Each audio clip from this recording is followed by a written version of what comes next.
So we saw Colson Yankoff over there with the running backs. Is that just cross-training, or is that... He's cross-training at the real versatile kid, obviously coming off a foot injury, was a great special teams player for us during the COVID season.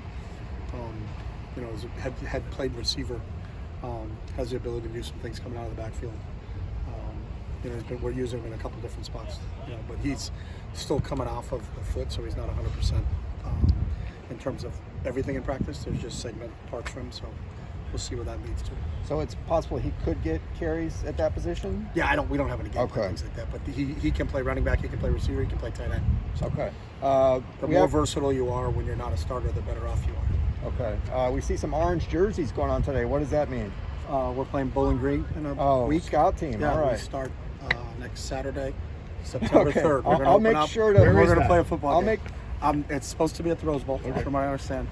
It's this is 11:15. So this is introduction to the Bowling Green game plan. So today and tomorrow, and then Sunday's an off day for those guys, and then we'll really start our game week. But because of camp, you really have 2 extra days to completely implement. We'll still do some ones versus ones work today, but we'll spend at least one period just introducing Bowling Green's offense and defense to our respective groups, and the same thing in special teams. So when you scouted Bowling Green, what did you see, and what are you expecting next Saturday? Interesting team. They beat Minnesota early in the year last year, and Minnesota, I think, was a 9-win team that won their bowl game. So played really, really well against them.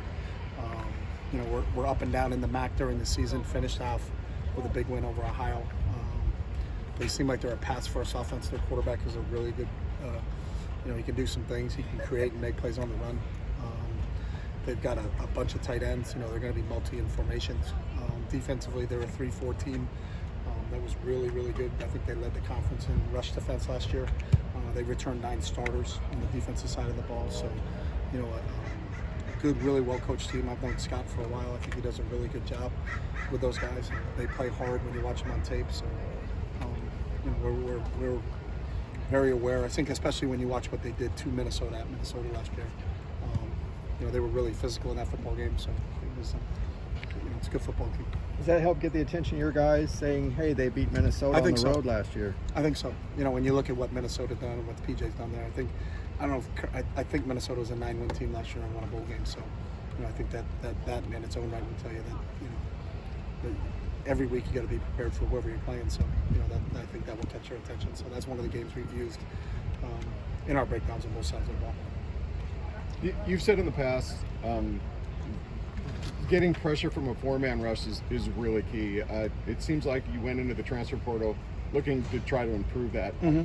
Now that you've seen some of the transfer edge guys in spring and now, how do you think you did? Yeah, I think there's some impact kids that we hope, the Murphys and Latu, kind of on the edges. I think Jacob Sykes inside has really added another dimension for us also. So it's critical. You just can't be in zero coverage to create pressure on the quarterback. I think sometimes when you're in zero coverage, as the old coaching adage is when you're in zero coverage, the band plays. Is it our band or their band? So if they do a good job of picking up that pressure, then the quarterback he's got to decipher one-on-one coverage. So we feel like we've got to be able to generate a pass rush with our front and be able to play coverage in behind us. So so far, what we've gotten out of all those guys has been really, really impressed with them. So they're excited to get an opportunity to go play somebody else. That's what we'll get a chance to see what they really look like next Saturday. How many live periods have you done in August? Every period we do is live except for tackle to the ground. So tackle. Every single one of our one-on-one pass rush, our one-on-one pods, anything we do at the line of scrimmage is 100% live. Team periods live. Team periods live in terms of tackling to the ground? Yeah. Zero. Latu, you didn't know kind of what you would get just based on his kind of medical background. How happy have you been with the fact that he's been full go and contributing it the way he has? Yeah, very happy. We obviously any medical decisions are made by Dr. McAllister and the medical team. And they felt very confident when they saw him before he ever came here that he would be cleared. I think they were very cautious during the spring, which might be so. But he hasn't missed a beat during preseason camp. He got cleared, I think, beginning of June. He's been full go in every activity. So excited to see him. Really loved him coming out of high school. And then obviously Akaika knew him when he was at Washington. So had a really good understanding and knowledge of him. He's a world-class rugby player and has been playing rugby straight through. So really excited to see what he can do, when we get to a real game live situation. Titus said that you weren't, when you talked to him in the transfer portal, you said, I'm not going to lose you the second time. Is that kind of your standard line with guys that you're recruiting, that you recruited previously in high school? No, there's not a standard. I mean, I had a great relationship with Titus coming out, and really hit it off with him. And he wanted to go to Central Florida to play with Dylan Gabriel. They were friends from Hawaii, both went to Central Florida together. But we were really high on him. Just because he chose another school didn't mean we still weren't high on him. Thought he was really productive in what he did in his freshman year at Central Florida. So we were excited to get a second opportunity. He's just a great young man. He's an unbelievable worker.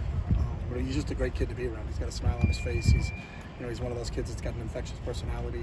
You just enjoy him. And I enjoyed recruiting him the first time, and enjoyed recruiting him the second time. We're fortunate the second time that we got him. So. Devin Kirkwood likes to say he loves to talk trash out there. How much do you encourage guys doing that and having fun and being themselves out there doing that? Encourage, we don't encourage it at all, but I want our kids to have fun. I think that the key to all of it is that you have to learn how to play with emotion. Don't let emotion play with you. We've always believed that competitors respond to situations and non-competitors react. So, if you're totally in control and you understand what you're doing and you have something to say, then that's fine. But I think it's the ones that get you in trouble when it's an emotional decision and it's a reaction to something that happened. And those are usually the ones that get penalties and things like that. And we don't want to do anything to hurt the football team, but we want our players to play with emotion. We want them to have fun. We want them to enjoy. That's the fun part of playing football. But we don't want them to understand, to let emotion play with them where they fly off the handle. So, I think there's a fine line there. What are your thoughts on how Garrett's looked so far through fall camp and what his odds are to be a big contributor this year? Garrett's done a really nice job. He's actually played football for us last year, and has done a really, really nice job. I think he's gotten a lot stronger, and a lot more. I'm not trying to say that he wasn't athletic, but I think he's a lot more flexible. He's really worked really hard on bend and balance as he continues to grow into his body. He's a big human being to begin with, but he's done a really, really nice job through the spring and then through preseason camp. So he's another guy that hasn't played a ton of football, but we're excited to get him out on the field and when he gets his opportunity next week. I think the big question on this team is how much better is the defense this year? Having seen these guys, camps wrapping up now, what's your answer to that question? The only answer to that question is when we play games on Saturday. So it really doesn't matter whether I say we're 1,000% better than we were a year ago. If I say we're not better than we were a year ago, you got to play the game. That's the great thing about, hopefully in 7 days, the talking season's over. So it doesn't really matter what any coach said in preseason about their team, this, that, or the other thing is you get to line up and play a team next Saturday, and then that's where we'll find out. So. All right, thanks, Coach. All right, thanks.